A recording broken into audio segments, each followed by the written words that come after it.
नमस्कार. आज आपण बनवणार आहोत भेजा ही रेसिपी. त्यासाठी लागणारे साहित्य: कांदा, टोमॅटो, कोथिंबीर, लाल तिखट, मीठ, हळद, आले लसूण पेस्ट आणि भेजा स्वच्छ करून घ्यायचा. प्रथम कढईमध्ये तेल टाकून त्यात कांदा घालायचा. कांदा भरपूर घालायचा. तर साधारण 2 ते 3 कांदे घालायचे एका भेजाला. आणि कांदा चांगला परतून घ्यायचा.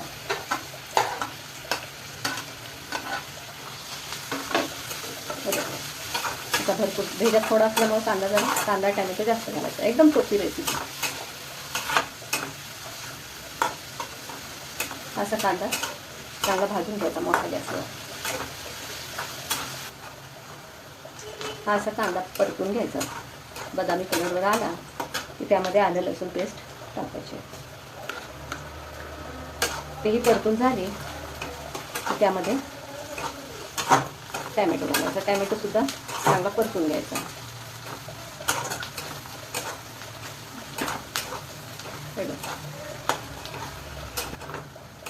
असा कांदा परतला चांगला की त्यामध्ये टोमॅटो घालायचा. टोमॅटो आणि कांदा चांगला परतून घ्यायचा आणि त्यात आपल्या चवीनुसार मीठ घालायचं आणि चांगलं परतून असं हे कांदा आणि टोमॅटो चांगलं परतून घ्या. त्याला 7-8 मिनिटं तरी जातातच.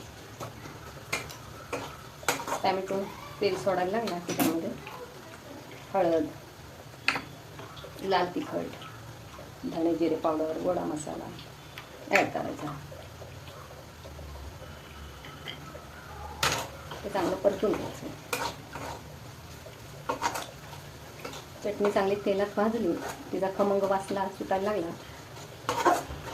हे सुद्धा 1-2 मिनिटं तरी चांगलं परतून घ्यायचं. कोथिंबीर घालायची.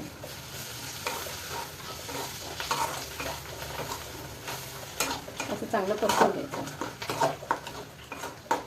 सगळे मसाले टाकून बारीक गॅस करून परतून घ्यायचं. आणि मग 2 मिनिटं परतल्यावर त्यामध्ये हा भेजा टाकायचा आणि तो चांगला मॅश करायचा. असं चांगला मॅश करून घ्यायचं. एकदम बारीक. असं एकदम बारीक करून घ्यायचा. असाही खाल्ला तरी चालतो चपातीसोबत, किंवा थोडंसं पाणी मारायचं म्हणजे आणखी पुरतो पण आणि ते मसाले चांगले शिजले जातात. असाही हा छानच लागतो. एकदम बारीक करून घ्यायचं. सारखं हलवायचं.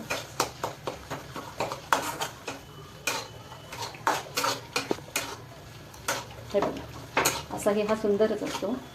पण तो अजून त्यात थोडंसं पाणी घातलं ना की आणखी छान लागतो. भेजाला थोडं जरा तेल जास्त घालायचं म्हणजे छान चमचमीत रेसिपी होऊन जाते. आणि भेजांनी स्वच्छ धुवून घ्यायचा. गरम पाण्यातून काढून घ्यायचा. त्याच्या शिरा मोकळ्या करायच्या. हे जर पाणी घातलं की ते आणखी मॅश होतं आणि छान एकदम हे बघूनच तोंडाला पाणी सुटेल.